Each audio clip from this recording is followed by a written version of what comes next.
नमस्कार दोस्तों अगर आप भी मुंबई इंडियंस और दिल्ली कैपिटल के बीच खेले गए टाटा आईपीएल के 29वें एवं सबसे रोमांचक महामुकाबले को देखने के बाद खुश हैं, तो हमारी इस वीडियो को एक लाइक जरूर कीजिए। आज हमारी इस वीडियो का लाइक टारगेट सिर्फ 400 लाइक है, तो दिल से लाइक करना नहीं भूलिए। दोस्तों, आईपीएल के 29वां एवं सबसे रोमांचक सांसों को रोक देने वाला महामुकाबला आज टाटा आईपीएल के इतिहास की दो सबसे खतरनाक टीमों के बीच खेला गया, जहां पर आज हार्दिक पांड्या की कप्तानी वाली मुंबई इंडियंस के सामने अक्षर पटेल की कप्तानी वाली दिल्ली कैपिटल की टीम अरुण जेटली स्टेडियम दिल्ली के होम ग्राउंड पर मौजूद थी। लेकिन उससे पहले आपको क्या लगता है, इस बार आईपीएल की ट्रॉफी कौन जीतेगा? आप खुद नीचे कमेंट करके जरूर बताइए। दोनों टीमों के बीच रोंगटे खड़े कर देने वाले मुकाबले की पूरी हाईलाइट तो हम आपको इस वीडियो में जरूर दिखाएंगे। लेकिन उससे पहले आपको क्या लगता है, सूर्य कुमार यादव, रोहित शर्मा और केएल राहुल में कौन है सबसे खतरनाक खिलाड़ी? आप खुद नीचे कमेंट करके जरूर बताइए। दोस्तों, आईपीएल इतिहास की दो सबसे मजबूत टीम दिल्ली और मुंबई अरुण जेटली स्टेडियम में आमने सामने हुई इस मुकाबले में सिक्का उछाला गया तो टॉस के बॉस बने दिल्ली के कप्तान अक्षर पटेल। लेकिन उन्होंने मेहमान टीम मुंबई को बल्लेबाजी करने के लिए आमंत्रित किया और खुद गेंदबाजी करने का फैसला किया। इस मुकाबले के लिए करोड़ों क्रिकेट फैंस बेसब्री से इंतजार कर रहे थे, क्योंकि दिल्ली की टीम अब तक अपने सभी मुकाबले जीत चुकी है और वह विजय रथ को जारी रखना चाहेगी, तो वहीं मुंबई की टीम दूसरी जीत की तलाश में उतरी है। मुंबई की तरफ से मुकाबले में ओपनिंग करने के लिए रोहित शर्मा के साथ रियान रिकल्टन की खतरनाक जोड़ी आई। वहीं दिल्ली की तरफ से गेंदबाजी करने आए पहला ओवर लेकर मिचेल स्टार्क, लेकिन इनका स्वागत तीसरी गेंद पर रियान रिकल्टन ने शानदार चौका लगाकर किया। उसके बाद चौथी गेंद को भी चौके में तब्दील कर स्टार्क की जमकर कुटाई कर दी और टीम को पहले ओवर में ही 11 रनों तक पहुंचा दिया। दिल्ली की तरफ से दूसरा ओवर लेकर आए मुकेश कुमार। इस ओवर में भी रियान रिकल्टन ने खूब रन बटोरे। पांचवी गेंद पर खतरनाक छक्का लगाकर अपनी टीम को 2 ओवर में ही 20 रनों तक पहुंचा दिया। तीसरे ओवर में गेंदबाजी करने आए एक बार फिर मिचेल स्टार्क। इस बार भी इनका स्वागत रियान रिकल्टन ने पहली ही गेंद पर चौका लगाकर किया और टीम के स्कोर को रॉकेट के रफ्तार की तरह आगे बढ़ाया। वहीं उसके बाद तीसरी गेंद पर रोहित शर्मा ने भी शानदार कवर ड्राइव लगाकर चौका जड़ दिया। उसके बाद रोहित ने चौथी गेंद को में तब्दील कर दिया और फिर अंतिम गेंद पर चौका जड़कर मिचेल स्टार्क की जमकर कुटाई कर दी और इस ओवर से 19 रन बटोरकर अपनी टीम को 3 ओवर में ही 39 रनों तक पहुंचा दिया।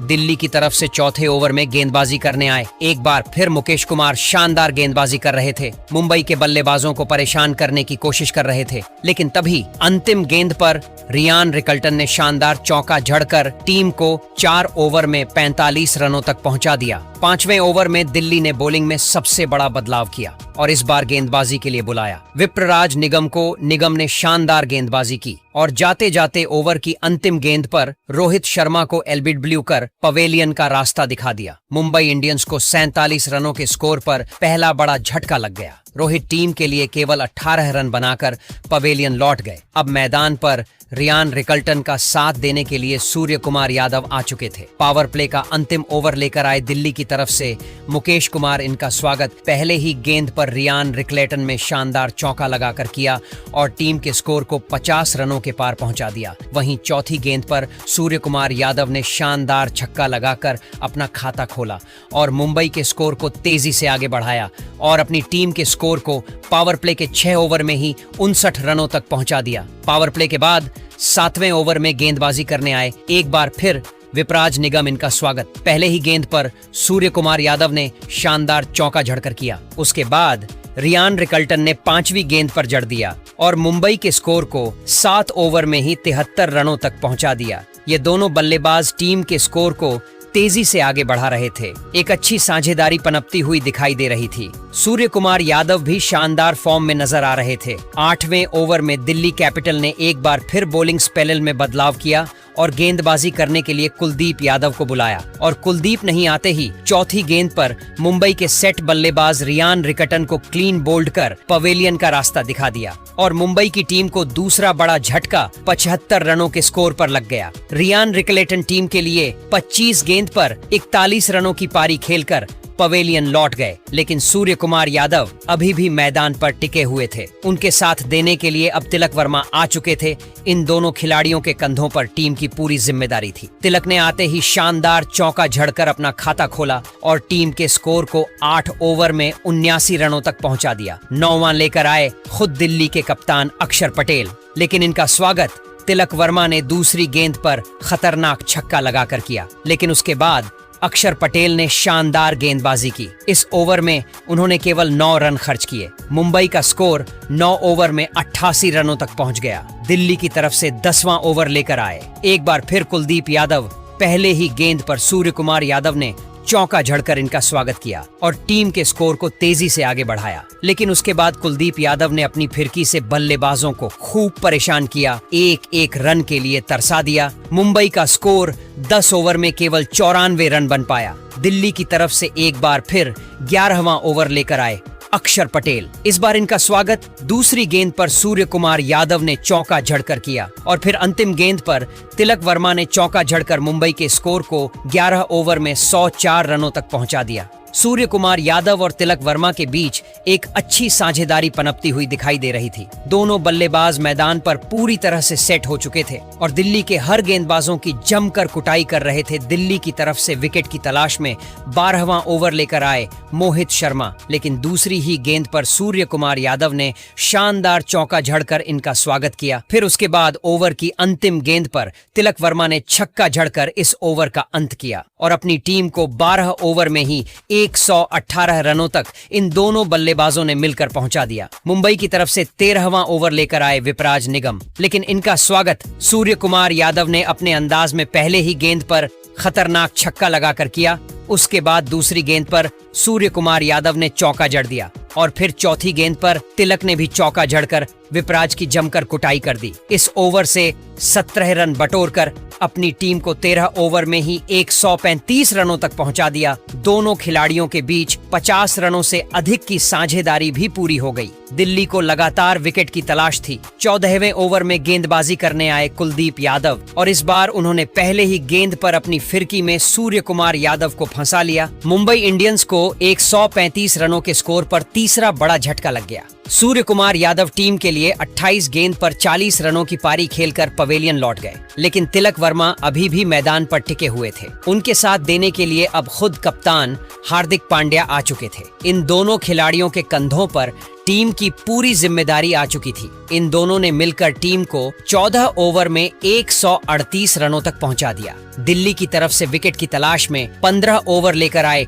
एक बार फिर विपराज निगम और आते ही इन्होंने पहले ही गेंद पर हार्दिक पांड्या को अपनी जाल में फंसा लिया। हार्दिक टीम के लिए केवल 2 रन बनाकर पवेलियन लौट गए और मुंबई इंडियंस को 138 रनों के स्कोर चौथा बड़ा झटका लग गया। लेकिन अब मैदान पर तिलक का साथ देने के लिए नमन आ चुके थे, लेकिन विपराज की तीसरी गेंद पर तिलक वर्मा ने शानदार लगाकर टीम के स्कोर को तेजी से आगे बढ़ाया और अपनी टीम को 15 ओवर में 146 रनों तक पहुंचा दिया। 16वें ओवर में गेंदबाजी करने आए कुलदीप यादव शानदार गेंदबाजी कर रहे थे। अपने इस ओवर में उन्होंने केवल 8 रन खर्च किए। मुंबई का स्कोर 16 ओवर में 154 रन बन पाया। 17वां ओवर लेकर आए मोहित शर्मा, इनका स्वागत नमन ने पहली गेंद पर शानदार छक्का लगाकर किया सबसे, लेकिन उसके बाद तिलक ने तीसरी गेंद पर चौका झड़कर अपने अर्धशतक के बेहद करीब आ गए और अगली ही गेंद पर तिलक ने सिंगल लेकर अपना अर्धशतक केवल 26 गेंद में ठोक दिया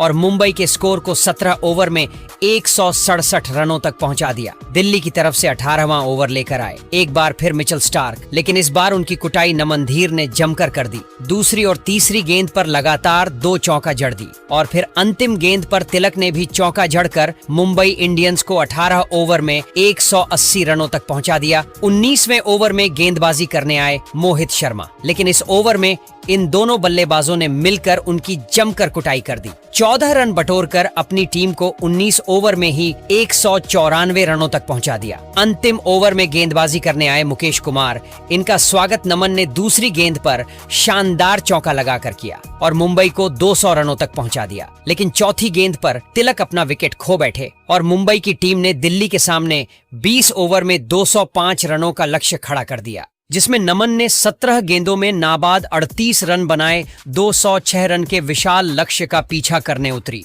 दिल्ली की शुरुआत कुछ खास नहीं रही। ओपनिंग करने आए फ्रेजर मैकगर्क और अभिषेक पोरेल, लेकिन पहले ही ओवर की पहली गेंद पर दीपक चहर ने फ्रेजर मैकगर्क को चलता कर दिया। लेंथ पर डाली गई गेंद को फ्रेजर ने कवर की दिशा में छिप किया, लेकिन गेंद सीधा फील्डर के हाथों में जा समाई। बिना खाता खोले पवेलियन लौटे। फ्रेजर का खराब फॉर्म एक बार फिर दिखा। इसके बाद दिल्ली ने इम्पैक्ट प्लेयर के तौर पर करुण नायर को भेजा और बस फिर क्या था, मैदान पर छा गए करुण। दूसरे ओवर में ट्रेंट बोल्ट के खिलाफ उन्होंने 3 शानदार चौके जड़ दिए। हर शॉट में क्लास और टाइमिंग झलक रही थी। करुण का बल्ला गरज रहा था और वह फुल फॉर्म में दिख रहे थे। चौथे ओवर में बुमराह जैसे घातक गेंदबाज के खिलाफ भी करुण नायर ने अपना जलवा दिखाया। पहले तो मिड ऑफ के ऊपर से एक शानदार चौका जमाया और फिर आखिरी गेंद पर कट शॉट लगाकर एक और चौका ठोक दिया। बुमराह जैसे गेंदबाज के खिलाफ ऐसा आत्मविश्वास देखना वाकई काबिले तारीफ था। 5वें ओवर में अभिषेक पोरेल ने भी अपना रंग दिखाया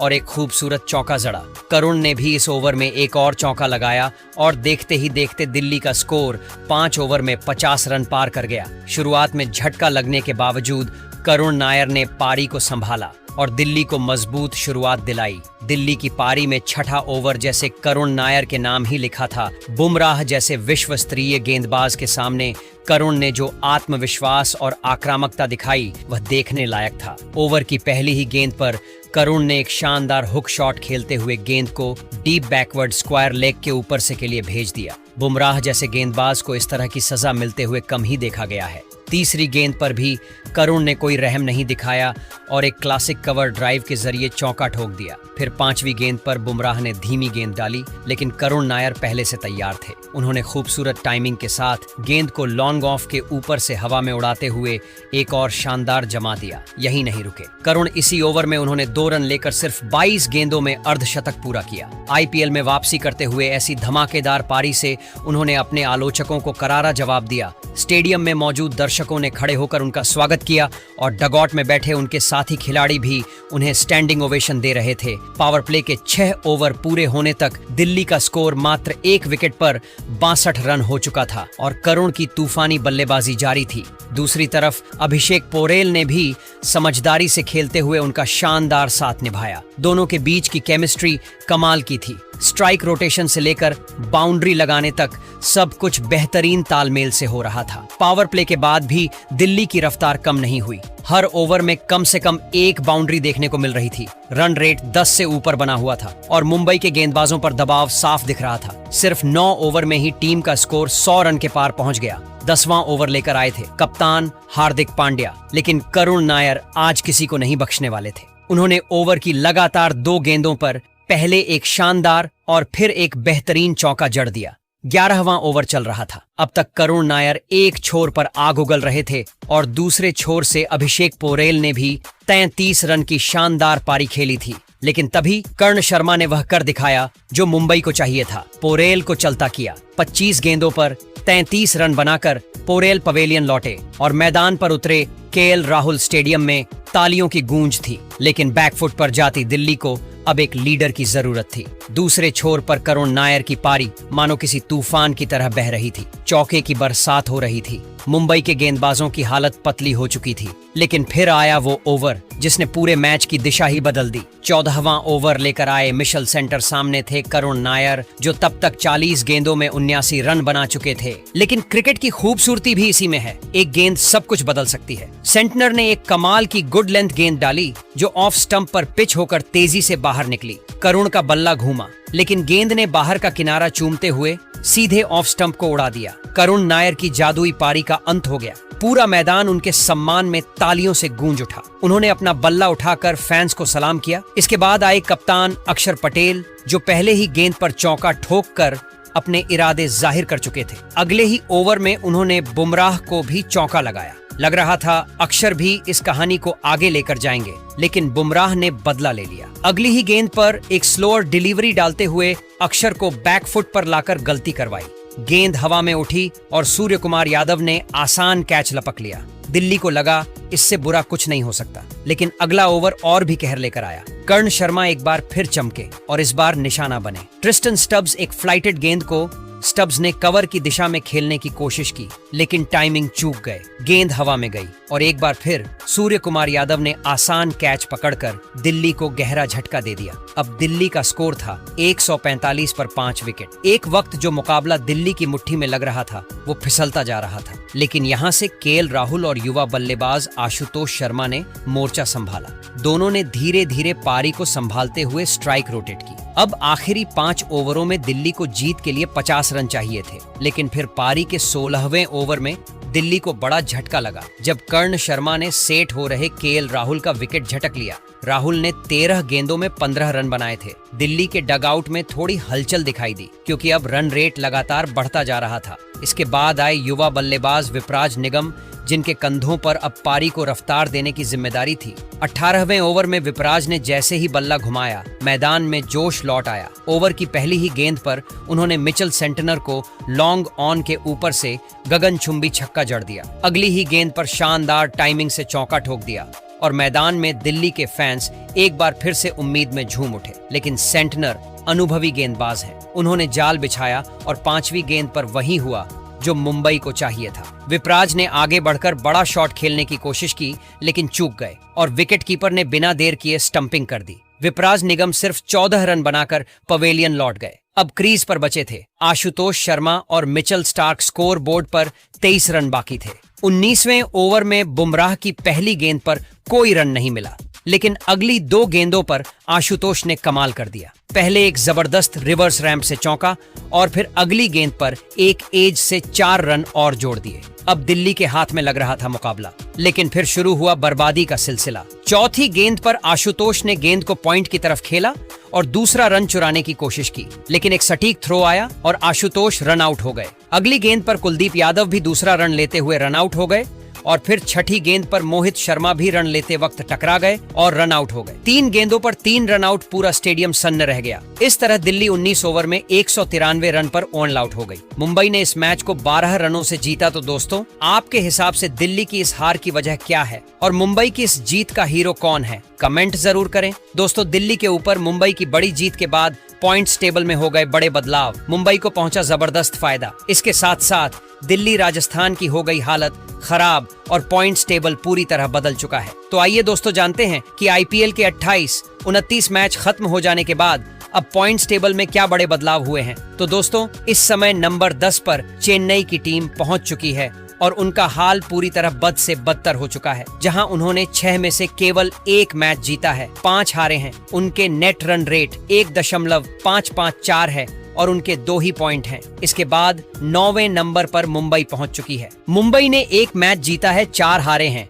उनके नेट रन रेट 0.10 है और उनके 2 पॉइंट हैं। और मुंबई का हाल भी इस आईपीएल में बद से बदतर होता जा रहा है। इसके बाद 8वें नंबर पर हैदराबाद है। हैदराबाद ने 6 मैच खेले हैं, 2 जीते हैं, 4 हारे हैं और उनकी नेट रन रेट 1.245 है और उनके 4 पॉइंट है और उनकी हालत भी कुछ अच्छी नहीं है। तो इसके बाद 7वें नंबर पर राजस्थान है। राजस्थान ने 6 में से 2 मैच जीते हैं, 4 हारे हैं। उनके नेट रन रेट 0.838 है और उनके 4 ही पॉइंट है। इसके बाद 6ठे नंबर पर पंजाब है। पंजाब ने 5 मैच खेले हैं, 3 जीते हैं, 2 हारे हैं और उनकी नेट रन रेट +0.65 है और उनके 6 पॉइंट है। इसके बाद 5वें नंबर पर केकेआर है। केकेआर ने 6 मैच खेले हैं, 3 जीते हैं, 3 हारे हैं और उनकी नेट रन रेट +0.803 है और उनके 6 पॉइंट है। इसके बाद चौथे नंबर पर लखनऊ है। लखनऊ ने 6 मैच खेले हैं, 4 जीते हैं, 2 हारे हैं। उनके नेट रन रेट +0.162 है और उनके 8 पॉइंट है। इसके बाद तीसरे नंबर पर आरसीबी है। आरसीबी ने 6 मैच खेले हैं, 4 जीते हैं, 2 हारे हैं और उनकी नेट रन रेट +0.672 है और उनके 8 पॉइंट है। इसके बाद दूसरे नंबर पर गुजरात टाइटंस है। गुजरात ने 6 मैच खेले हैं, 4 जीते हैं, 2 हारे हैं और उनके नेट रन रेट +1.08 और उनके 8 पॉइंट है। इसके बाद सबसे ऊपर इस समय दिल्ली की टीम है, जिन्होंने 5 मैच खेले हैं, 4 ही जीते हैं, 1 हारे हैं। उनके नेट रन रेट +1.278 है और उनके 8 पॉइंट है। और दोस्तों, यह रहा आईपीएल का अब तक का लेटेस्ट पॉइंट्स टेबल। ऐसे में दोस्तों, इस आईपीएल में आपकी पसंदीदा टीम कौन सी है? आप अपनी कीमती राय हमें नीचे कमेंट में जरूर बताएं और ऐसी ही नई नई वीडियो के लिए हमारे चैनल को जरूर सब्सक्राइब करिए। धन्यवाद।